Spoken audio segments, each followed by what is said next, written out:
தலைப்பு செய்திகளை தெரிந்து கொள்ள பிரபாஸ் கதவம் சேனலை சப்ஸ்கிரைப் பண்ணி பெல் ஐகானையும் கிளிக் பண்ணிக்கோங்க.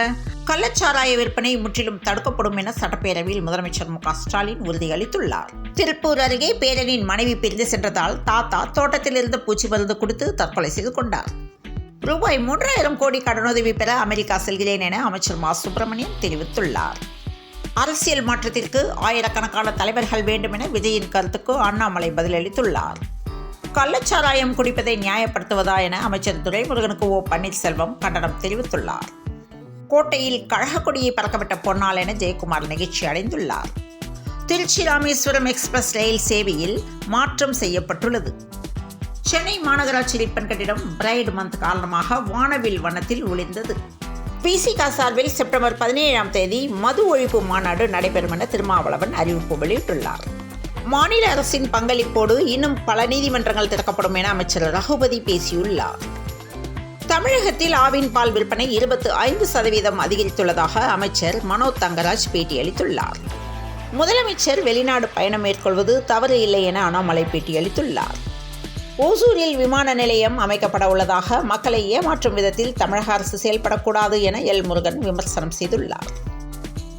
அரசின் தரவுத்தளத்தில் உள்ள சிக்கல் காரணமாக கொரோனா காலத்தில் 1,64,000 தொழிலாளர்களுக்கு நிதியுதவி கிடைக்கவில்லை என தணிக்கை ஆய்வில் தெரியவந்துள்ளது.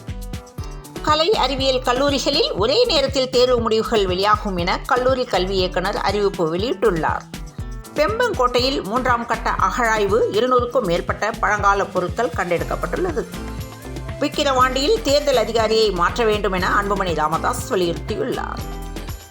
தமிழ்நாடு நகர்ப்புற மேம்பாட்டு வாரியத்தின் கீழ் செயல்படுத்தப்படும் திட்டங்களில் வீடுகளை பெற ஆதார எண் கட்டாயம் என தமிழக அரசு அரசாணை வெளியிட்டுள்ளது.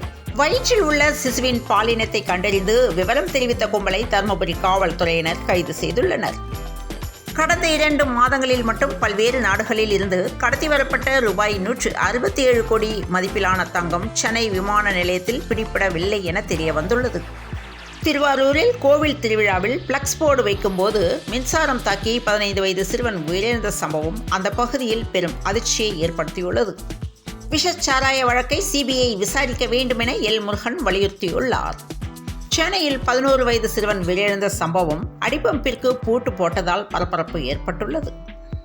தமிழக முதல்வர் மு.க. ஸ்டாலின் விரைவில் அமெரிக்கா சென்று முதலீட்டாளர்களை சந்திக்க இருக்கிறார் என்றும் தமிழகத்திற்கு முதலீட்டை ஈர்க்கப் போகிறார் என்றும் தகவல் வெளியான நிலையில் ஸ்பெயின் சென்ற முதல்வர் ஸ்டாலின் எவ்வளவு முதலீடு கொண்டு வந்தார் என எல். முருகன் கேள்வி எழுப்பியுள்ளார். தீபாவளி பண்டிகையை முன்னிட்டு ரயில் டிக்கெட் முன்பதிவு தொடங்கியது. ஆவினிடம் பாடம் கற்றுக்கொண்ட கர்நாடக மாநில அரசின் கூட்டுறவு பால் நிறுவனமான நந்தினி அசுர வளர்ச்சி அடைந்துள்ள நிலையில் பீச்சியில் ஆவின் விழித்துக் கொள்ளுமா தமிழக அரசு என பால் முகவர்கள் சங்கம் கேள்வி எழுப்பியுள்ளனர். சென்னை ராஜீவ்காந்தி அரசு பொது மருத்துவமனையில் ரூபாய் 14 கோடியே 56 லட்சத்தில் அதிநவீன மருத்துவ உபகரணங்கள் பொதுமக்கள் பயன்பாட்டுக்கு கொண்டுவரப்பட்டன.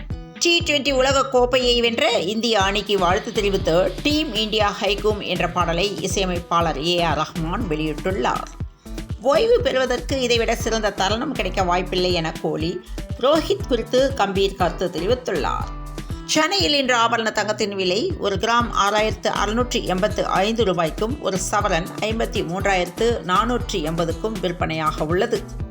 தமிழ்நாடு, புதுச்சேரி மற்றும் காரைக்கால் பகுதிகளில் இன்று முதல் 7 நாட்களுக்கு மழை பெய்ய வாய்ப்புள்ளதாக சென்னை வானிலை ஆய்வு மையம் தகவல் தெரிவித்துள்ளது.